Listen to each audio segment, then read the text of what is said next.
इस कार्यक्रम के पुण्यार्जक हैं सौभाग्य कोहिनूर, श्री संजय जैन, श्रीमती ममता Jain, greater Kailash Delhi, Shri Vijendra Jain, Shrimati Nirmal Jain, Gurugram, Shri Rajiv Jain, Shrimati Meenakshi Jain, civil lines Delhi, Shri राजन जैन, श्रीमती मोनिका जैन, जनकपुरी दिल्ली, श्री निर्भय कुमार जैन, श्रीमती रीता जैन, श्री राहुल जैन, आशीष जैन परिवार, मथुरा उत्तर प्रदेश, श्रीमती कुसुमलता जैन, दादी जी, श्री राजीव कुमार जैन, श्री संजय कुमार जैन, प्रिंस जैन एवं समस्त चिरहौली परिवार, बरहन आगरा।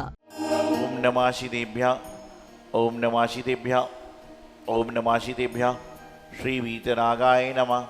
ओम नमो अरते भगवते श्रीमती श्री पारसितंकराय दौलतपुर सर्वज्ञाय स्वयंभूय सिद्धाय बुद्धाय परमात्मनि परम सुखाय त्रिलोकमय व्याप्ताय संसार चक्र परिवर्तनाय अनंत दृष्टाय अनंत ज्ञानाय अनंत सुखाय सिद्धाय बुद्धत्व सुखराय सत्य ज्ञान स्पर्शी का श्रावक श्राविका प्रोग चतुर्संगोपसर विनाशताय घाती कर्म विनाशताय अघाती कर्म विनाशताय अवयस्माकम चिंदे चिंदे बिंदे बिंदे मृत्योम चिंदे चिंदे बिंदे बिंदे अधिगामम चिंदे चिंदे बिंदे बिंदे प्रतिगामम चिंदे चिंदे बिंदे बिंदे बलिकामम चिंदे चिंदे बिंदे बिंदे क्रोधम चिंदे चिंदे बिंदे बिंदे अग्नियम चिंदे चिंदे बिंदे बिंदे सर्वशत्रुभयम चिंदे चिंदे बिंदे बिंदे सर्वशरिगम चिंदे चिंदे बिंदे बिंदे सर्वविघ्नम चिंदे चिंदे बिंदे बिंदे सर्वभयम चिंदे चिंदे बिंदे सर्वराजभयम चिंदे चिंदे बिंदे सर्वचोरभयम चिंदे चिंदे बिंदे सर्वदुष्टभयम चिंदे चिंदे बिंदे सर्वमृगभयम चिंदे चिंदे बिंदे सर्वचक्रभयम चिंदे चिंदे बिंदे सर्वपरमंत्रम चिंदे चिंदे बिंदे सर्वशूलरोगम चिंदे चिंदे बिंदे सर्वक्षयरोगम चिंदे चिंदे बिंदे बिंदे सर्वकुष्ठरोगम चिंदे चिंदे बिंदे सर्वक्रूररोगम चिंदे चिंदे बिंदे सर्वधर्मारिम चिंदे चिंदे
आचार्य श्री के दर्शन पूरे संघ के साथ करने को मिले।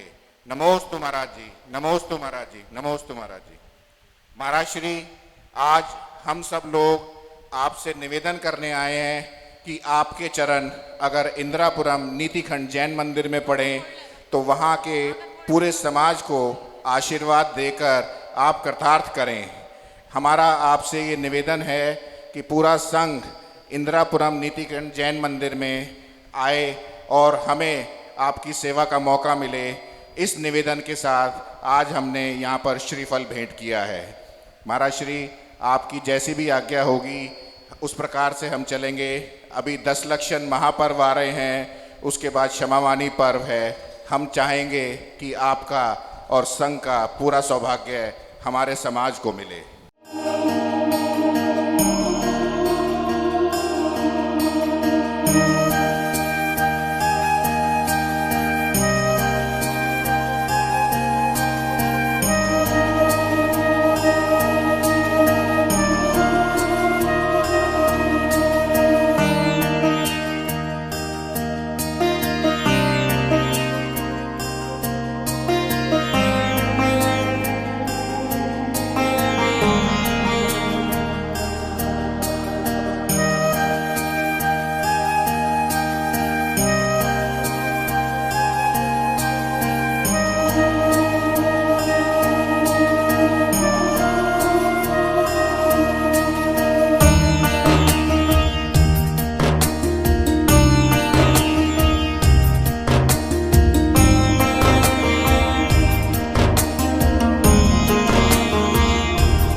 कि दुनिया में सफल वह व्यक्ति हुए हैं जिन्होंने कार्य किया है। सफल वह नहीं हुए जिन्होंने हाथ पर हाथ धरकर आराम किया। सफलता एक दिन में प्राप्त नहीं होती। सफलता पाने के लिए आपको कई दिन, कई वर्ष, कई जन्म भी निकल जाएं तो भी सफलता मिले तो कोई बड़ी आश्चर्य की बात नहीं। आज वर्तमान में हर इंसान सफल व्यक्ति को देखकर सोचता है कि इसने कितनी सफलता पाई है। अरे, सफल व्यक्ति को देखने के पहले उसके पड़े पैर में छालों को भी तो देखिए। आप उसके छालों को देखोगे तो आपको मालूम चलेगा कि इस व्यक्ति ने सफलता पाई है, लेकिन पैर में कितनी छाले पड़ी, पैर में कितने कांटे लगे, पैर में कितनी तकलीफें हुई, जब जाकर वह माउंट एवरेस्ट जैसी सफलता को प्राप्त कर पाया। हम सफल व्यक्ति को देखकर उससे ईर्ष्या भाव ना करें।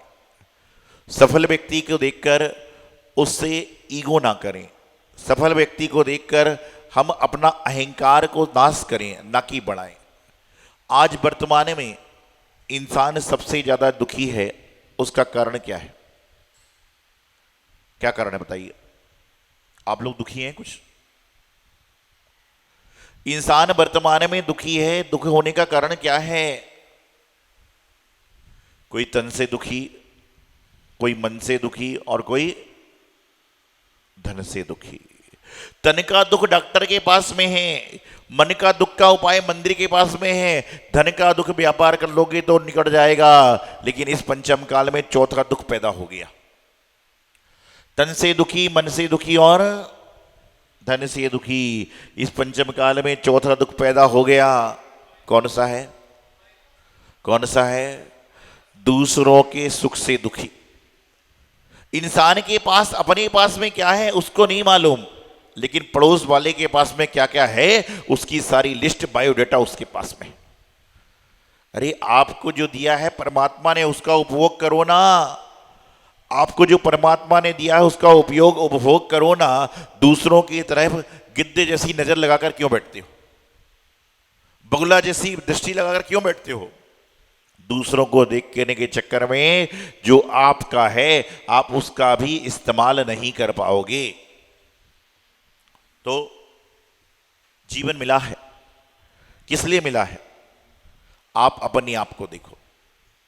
आप यहां से बाहर जा रहे हैं, रास्ते में कीचड़ पड़ा हुआ है और आपके साथ में 2-4 लोग और चल रहे थे, अनजान थे, जानकार थे और सबने सफेद कपड़े पहन रखे थे। एक गाड़ी आई, गाड़ी के पहिए से कीचड़ उछला और आपके सहित 5 व्यक्ति की शर्ट पर कीचड़ लग गया। तो आप किसकी शर्ट का कीचड़ साफ करोगे? आपकी शर्ट पर भी कीचड़ है और आसपास के 4 लोगों की शर्ट पर भी कीचड़ है। किसका साफ करोगे आप? कीचड़ किसका साफ करोगे? अपनी शर्ट का। बाकियों को क्यों नहीं करते हो? हर व्यक्ति अपना करना चाहता है, तो आप अपनी आप को क्यों नहीं देखते हो? ये तो समझते हो कि जो करेगा वो भरेगा, तो करते क्यों नहीं हो? इंसान अपने आप को देखेगा तो उसको कभी जीवन में तकलीफ, दुख, दर्द नहीं आएगा। वो जब इंसान की दृष्टि निज पर नहीं होगी बल्कि पर होगी तो दुखी पाएगा। इंसान की दृष्टि 2 जगह होना चाहिए। इंसान की दृष्टि 2 जगह होना चाहिए। कहां कहां पर? इंसान की दृष्टि 2 जगह होना चाहिए। इंसान को 2 लोगों को हमेशा देखना चाहिए। किन किन को? एक तो निज को। किसको? निज को। और निज को उल्टा कर दो तो जिनको। कि इंसान को, जिनेंद्र भगवान को और अपने आप को हमेशा दिखना चाहिए। वह इंसान कभी तकलीफ में आ ही नहीं सकता। निज की ओर निहारने वाला, जिनकी ओर निहारने वाला कभी संकट में आ ही नहीं सकता। लेकिन आज वर्तमान में हमारी दृष्टि ना तो निज पर है और ना जिन पर है। हमारी दृष्टि तो किन किन पर है। क्या है? ना निज पर है ना जिन पर है, हमारी दृष्टि तो किन किन पर है, और किन किन के चक्कर में किलकिल मच जाती है, किन किन के चक्कर में जीवन में संघर्ष हो जाता है, किन किन के चक्कर में जीवन में समस्याएं आ जाती हैं। गुरुदेव हमेशा कहते हैं,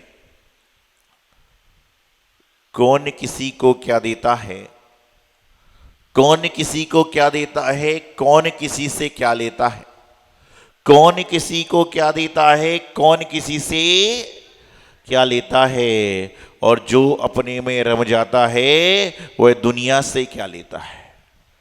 कोई कुछ भी कहे सुने हमको क्या लेना देना, क्या कोई कुछ भी कहे सुने हमको क्या लेना देना, और जो आत्म में रम गया उसको दुनिया से क्या लेना। आप अभी तक आत्म में नहीं रमे हो, मंदिर में भी हो लेकिन आपकी आत्मा मंदिर में नहीं है, आपकी आत्मा तो बाजार में चल रही है, आपकी आत्मा तो कसाई में चल रही है, आपकी आत्मा तो राग देश में चल रही है। इसलिए आप क्या कर रहे हो कि मैं आहार देने आया और मैं आहार देने आई और मुझे पड़गान करने नहीं मिला, उसी से पड़कते हैं रोज। अरे क्या कर रहे हो भाई, आप पुण्य कमाने आए हो और आपने ये भाव बनाकर अपने पाप का उपार्जन कर लिया।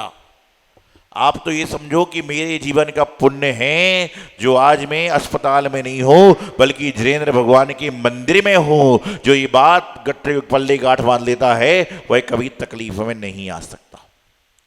जीवन बड़ा महत्वपूर्ण है, और जीवन की महत्वपूर्णता यह नहीं है कि हमारी दृष्टि किन किन पर है, बल्कि जीवन की महत्वपूर्णता यह है कि हमारी दृष्टि भगवान पर और अपने आप पर है। वह व्यक्ति सफल जरूर होगा। सफलता पाना है, हमें भी चाहिए, आपको भी चाहिए। हर इंसान सक्सेस चाहता है, और दुनिया में पूछ भी उसी इंसान की होती है जो सक्सेसफुल है। लेकिन सक्सेसफुल होने के लिए करना क्या है ये भी तो सोचो। सक्सेस होने के लिए, सफलता को प्राप्त करने के लिए आपको जीवन में क्या क्या करना है इसके बारे में विचार करो, चिंतन करो, मंथन करो, और उसके बाद में आप अपने जीवन का चयन करो। तो आप पाओगे कि हम जीवन में इधर उधर भटक रहे हैं और सफलता हमें मिल नहीं पा रही। क्योंकि सफलता मिलेगी सफलता वाले कार्य करने से, और असफल व्यक्ति वही होते हैं जो सफल व्यक्तियों को नहीं देखते, बल्कि सफलता पाने के बाद वह व्यक्ति को जो प्रसिद्धि मिली है उसको देखते हैं। प्रसिद्धि बाद में मिलेगी, सिद्धि बाद में मिलेगी, पहले आपको अपने जीवन को सिद्ध करना होगा। और जो अपने जीवन को सिद्ध कर लेता है उसको सिद्धि और प्रसिद्धि अपने आप मिल जाए तो कोई बड़ी आश्चर्य की बात नहीं। वर्तमान में जीवन चल रहा है, जीवन चलता रहेगा, और जीवन एक नदी की तरह है जो चल रहा है, आ रहा है, जा रहा है, और जीवन यूं ही चलता रहेगा। लेकिन जीवन कब रुकता है? जैसे नदी है, नदी में पानी होता है तो उसको आप क्या बोलते हो? नदी में पानी होता है तो उसको क्या बोलते हो आप? बोलो ना। नदी कहते हो। और नदी का पानी सूख जाए तो उसको क्या बोलते हो? नदी कहते हो कि नहीं कहते हो? नदी में पानी हो चाहे ना हो उसको आप नदी ही कहोगे। उसी प्रकार से जीवन में सुख हो चाहे ना हो, जीवन में चाहे दुख हो चाहे ना हो, जीवन को जीवन ही कहना पड़ेगा, और जीवन को जीवन की भांति ही हमें जीना पड़ेगा। तो आप अपने जीवन को अच्छी तरह से व्यतीत करना चाहते हो, आप अपने जीवन को अच्छी तरह से संपन्न करना चाहते हो, तो हमेशा सफलता पाना है तो उन किताबों को पढ़ें जिनमें सफलता के मंत्र हैं। लेकिन उन किताबों को पढ़ने के साथ में वह यंत्र जरूर करें कि जो लोग सफल होने के पहले यंत्र कर रहे थे। मंदिर में आने वाला व्यक्ति हाथ में चावल लेकर आता है, क्या सोचता है? मंदिर में आने वाला व्यक्ति हाथ में चावल लेकर आता है, क्या सोचता होगा? क्या सोचता होगा? हे भगवान, मैं आपके चरणों में आया हूं, मेरे सारे संकट समाप्त हो जाएं। 100 ग्राम चावल से, 100 ग्राम चावल पंसारी की दुकान से लाए हो और उससे तुम्हारे जीवन के संकट समाप्त हो जाएंगे? कदापि नहीं होंगे। तो कल से क्या करोगे? आप 1 किलो ले आओगे, 1 किलो से भी गायब नहीं होने वाले हैं, फिर क्या करोगे? 5 किलो लाओगे, उससे भी संकट समाप्त नहीं होंगे। अरे 5 नहीं, 50 नहीं, 500 नहीं, 1000 नहीं, 1 लाख किलो चावल भी लेकर आ जाओ तो भी आपके संकट मंदिर में समाप्त नहीं होंगे। तो संकट कैसे समाप्त होंगे? ये तो बड़ा क्वेश्चन मार्क है। ये चावल चढ़ाने से नहीं, श्रीफल चढ़ाने से नहीं, फल चढ़ाने से नहीं, दूध चढ़ाने से नहीं, तो किससे होंगे? संकट समाप्त होंगे जब आप अपने आप को भी प्रभु चरणों में, गुरु चरणों में, जिनवाणी के चरणों में समर्पित कर दोगे। उस दिन के बाद से आपके जीवन के संकट समाप्त होना प्रारंभ हो जाएंगे, और समाप्त ना हो तो नवीन संकट जीवन में नहीं आएंगे। तो अपने आप को देखो, जीवन का कल्याण करो, यही मंगल शुभभावना। आचार्य गुरुदेव सिद्धांत सागर जी महाराज की।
इस कार्यक्रम के पुण्यार्चक थे सौभाग्य कोहिनूर श्री संजय जैन, श्रीमती ममता Jain, greater Kailash Delhi, Shri Vijendra Jain, Shrimati Nirmal Jain, Gurugram, Shri Rajiv Jain, Shrimati Meenakshi Jain, civil lines Delhi, Shri राजन जैन, श्रीमती मोनिका जैन, जनकपुरी दिल्ली, श्री निर्भय कुमार जैन, श्रीमती रीता जैन, श्री राहुल जैन, आशीष जैन परिवार, मथुरा उत्तर प्रदेश, श्रीमती कुसुमलता जैन, दादी जी, श्री राजीव कुमार जैन, श्री संजय कुमार जैन, प्रिंस जैन एवं समस्त चिरहौली परिवार, बरहन आगरा।